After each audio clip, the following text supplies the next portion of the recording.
Hello, this is Stu Sensei here, and I'm here to hit you up with today's phrase, which is going to. Going to. Now, this video is about the pronunciation of these two words. A native speaker may say this slightly faster and join the two words together into one. So instead of sounding like going to, it will sound more like going to. Less G sound. The G is silent when we join them together and put it at speed. No space as well.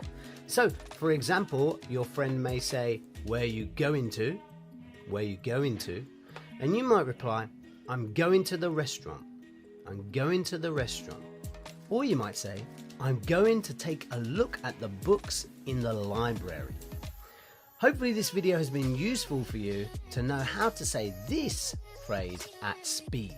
If it has, chuck a comment down below and chuck us a like, and look forward to seeing you guys all next time for the next installment. Ciao!